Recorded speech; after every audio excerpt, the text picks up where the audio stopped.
Preventive maintenance optimization isn't the first use case companies implement with advanced shop floor data collection, but it should be on the radar once those systems are in place and collecting data.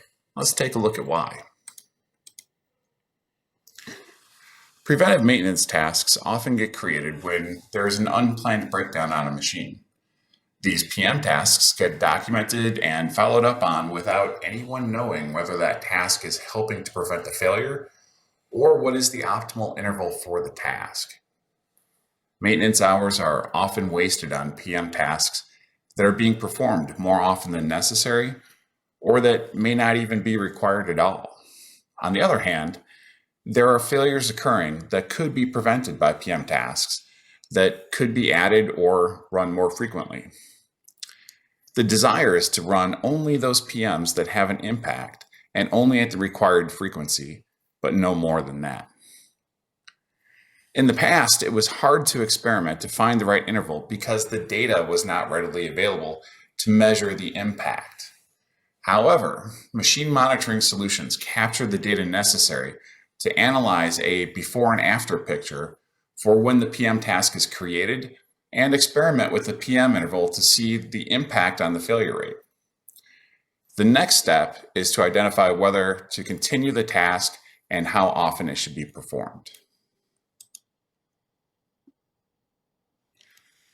There are many people involved in this optimization process. Let's break that out into a SIPOC structure. Suppliers. The first set of suppliers to the process are the people in production. That team is the one responsible for capturing performance data from the process and ensuring proper downtime reasons are assigned to each unplanned failure. They can also provide anecdotal information about the process performed prior to a shop floor data collection system being implemented. The maintenance team itself is a supplier of information to the process. They can supply the existing list of PM tasks, the frequency, and the history of when they have been performed. Even the machine vendors themselves can be viewed as suppliers to this process if they provide standards around PM activities for their equipment. The process itself is typically performed by a combination of people from the maintenance team, as well as support teams such as the continuous improvement team that may have more experience with interpreting data and running this type of analysis. The customers of this process, the maintenance team is a customer themselves in that they will be executing the updated maintenance plan. And of course, the production team would be the other primary beneficiary. Hopefully, the result of this project is better functioning equipment. There are other stakeholders such as management, finance, and anyone else that would benefit from improved shop floor performance. The potential impact of the project is significant. From a functional perspective, this should have a direct impact on maintenance hours required. It will likely decrease the number of hours spent on PM tasks, though in some cases that number can actually increase in situations where not enough PMs were being performed. But it should reduce the number of hours spent on reactive maintenance required due to the unplanned downtime events. That is because the unplanned downtime events themselves should see a significant reduction. That reduction will then drive improvements to many KPIs such as throughput, on-time performance, and schedule adherence. This will also drive many financial benefits. The overall maintenance expense should decrease, but there will almost certainly be a decrease in maintenance overtime hours required when unexpected failures occur and must be immediately addressed. If throughput is increased, revenue should go up as well. And if on-time performance is improved, this could also lead to an increase in customer satisfaction and a reduction in customer penalties. Other benefits could include improvements to product quality. When machines fail unexpectedly, the parts in process can often be damaged. In other environments, such as a bakery, unplanned stops in the process can cause large portions of the in-process material needing to be scrapped.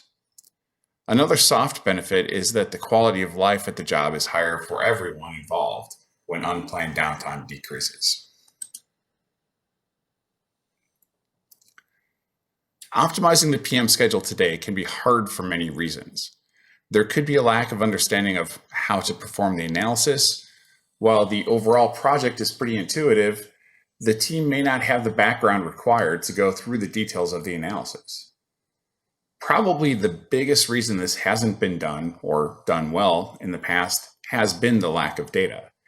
Without good information about the process, downtime events, and causes, it is nearly impossible to perform this optimization. With limited data, there's just no good way to measure the impact of each PM task. And because the data hasn't existed in the past, there's not been an emphasis from management on the optimization. There's often a recognition that the existing PM schedule isn't optimal, but there's a sense they couldn't do anything about it without a massive, sustained manual data collection effort. However, the capability exists today to do this significantly better than in the past. The first step is a recognition that this is something that should be done on a periodic basis, such as once a quarter or once per year. There will likely be training or upskilling required to run this process. The teams involved may not know how to gather and interpret the data. They may also need training on how the optimization process itself should be performed. Technology plays a key role in enabling this process.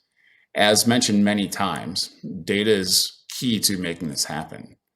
Some solution will be required on the shop floor to gather performance information from the machines. The solution could be an IoT system, an OEE solution, or any other type of system that gathers the required data from the manufacturing process and stores that on the computers.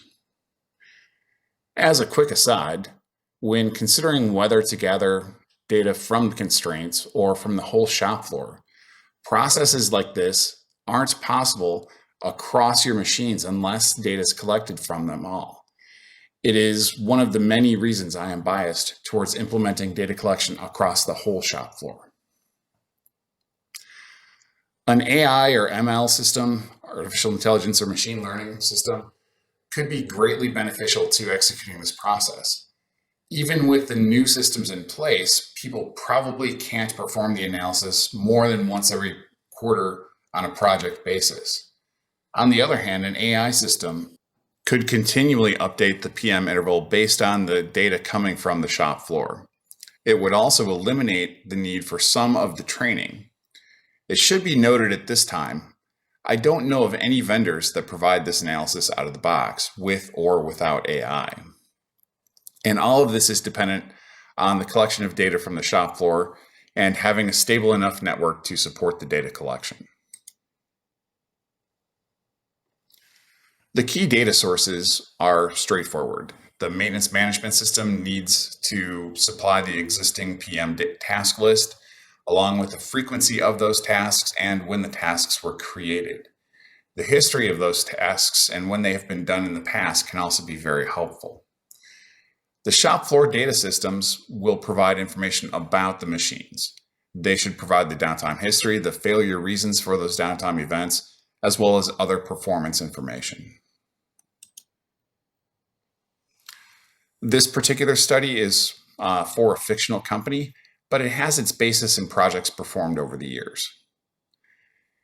In this case, we've implemented an IoT system at a customer. The initial focus for that customer was on rapid identification of events on the shop floor and reacting quickly to those events. There was an understanding that once the data collection was in place, we would identify other opportunities to use that data to drive improvements. Once the initial use cases were up and running, we started to look at what else could be done. The customer knew that some of the PM tasks were of questionable value. We also knew for certain that some of the failure modes we were documenting were not covered by the existing PM tasks. So we performed the initial analysis in Excel for the first group of resources. Once we got results from that analysis, we created a template for that analysis in Power BI that automated the grunt work of pulling the data from the different systems and running the different calculations. The overall results were very strong. We identified that over 40% of the PM tasks that were currently being performed could either be eliminated entirely or have the frequency of the task decreased. And this led to a big savings in time for the maintenance team. Those savings were somewhat offset by the addition of about 15% new tasks. These were either brand new to cover failure modes identified that were preventable from new PMs. We also identified existing tasks that were impactful but needed to be run more frequently. Interestingly, there were not as many tasks where the frequency needed to be increased as there were decreased. This is likely because without good data, the interval was set too frequently because it was perceived that it was better to perform it too often than not enough.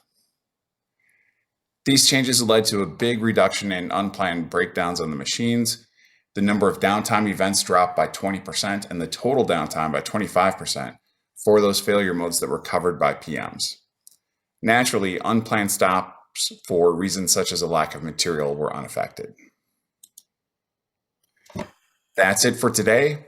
If you have questions or would like to talk about how to apply these concepts within your company, please reach out to us. You can give us a call, send us an email, or go to that link to set up a meeting directly. Thank you.